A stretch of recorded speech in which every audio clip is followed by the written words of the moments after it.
किसी भी चीज़ की जब अति हो जाती है ना, तो वो आसपास वालों के लिए दिक्कत का कारण बनती है। अगर तुम बहुत ज़्यादा पूजा करने लग जाओगे ना, बहुत ज़्यादा पूजा, जो कि तुम आसपास वालों से एकदम अपने घर वालों से रिश्ता तोड़ दो, बात करना बंद कर दो, तो ये भी दिक्कत का कारण बनेगा, जो नहीं होना चाहिए। तुम जिस रिश्ते को निभा रहे हो, इसमें एक निर्धारित समय तुम्हें अपने घर वालों को भी देना चाहिए, और तुम्हें समझना होगा कि तभी तुम्हारी पूजा भी स्वीकार होगी। 24 घंटे में से तुम 22 घंटे पूज रहे हो, कोई बात नहीं, पर कम से कम 1-2 घंटे तुम्हें उनके साथ रहना चाहिए। जिस घर में रह रहे हो, जहाँ से तुम्हें रोटी मिल रही है, उस घर के लिए तुम्हें भी कुछ अपने कर्तव्य करने चाहिए।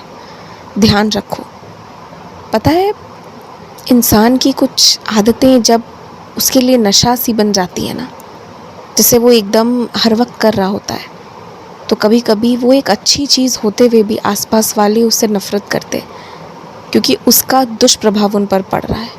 अब तुम सोचो, ये समय की मांग है कि तुम्हें अपने लोगों के साथ भी रहना ज़रूरी है। अगर तुम किसी का साथ नहीं दोगे, किसी के साथ नहीं रहोगे, सबको छोड़ दोगे, सबसे अलग हो जाओगे, तो निश्चित है कि सबकी पूजा पर से भरोसा तो उठेगी ना। और पूजा ही नहीं, कोई भी काम हो ऐसा, तो सभी को वो काम पसंद नहीं आएगा, क्योंकि उस काम की वजह से तुम उन्हें नहीं मिल पा रहे, फिर चाहे वो काम कितना भी अच्छा क्यों ना हो। तो ये चीज़ का ध्यान रखो कि तुम भले एक हो, पर तुम्हारे अलग अलग जगह अलग अलग कर्तव्य हैं। थोड़ा थोड़ा तुम्हें वो सब भी निभाना है। सब कुछ को काट कर एकदम हटा नहीं सकते हो, ये तुम्हें समझना ही पड़ेगा। मैं जानता हूँ कि तुम किसी से ईर्ष्या नहीं रखते, लेकिन तुम्हारी किस्मत ने तुम्हें खूब धोखा दिया है। मैं जानता हूँ तुम्हारी किस्मत से तुम्हें बहुत दुख मिला है, बहुत तकलीफ़ें मिली हैं तुम्हें, कभी अपनों से, कभी दूसरों से।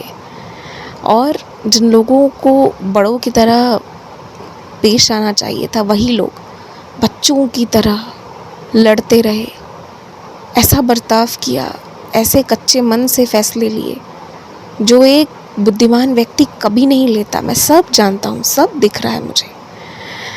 जो उनके कर्म है, उसका फल वो खुद भुगतेंगे, और उसका 1% फल भी तुम्हें नहीं भुगतना पड़ेगा। ये मैं तुमसे वादा करता हूँ। तुम्हारे ऊपर कोई बात नहीं आएगी, तुम्हें कोई तकलीफ़ नहीं होगी, ये मैं तुमसे कहता हूँ, वादा करता हूँ मैं बल्कि इस चीज़ का। लेकिन हाँ, मैं तुम्हें एक बात समझाना चाहता हूँ कि तुम्हें भी अपने क्रोध पर काबू करना चाहिए, अपने क्रोध पर काबू पाना चाहिए।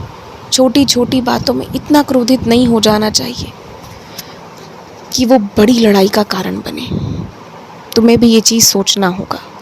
अपने भविष्य को लेकर गंभीरतापूर्वक सोचो। हार मान लेना तो बहुत आसान है, सब कुछ छोड़ देना तो बहुत आसान है, लेकिन एक बार और शुरू करना, एक बार और कोशिश करना और अच्छा कर लेना, ये एक साईं भक्त की निशानी है। मेरे कहने पर एक प्रयास और करो।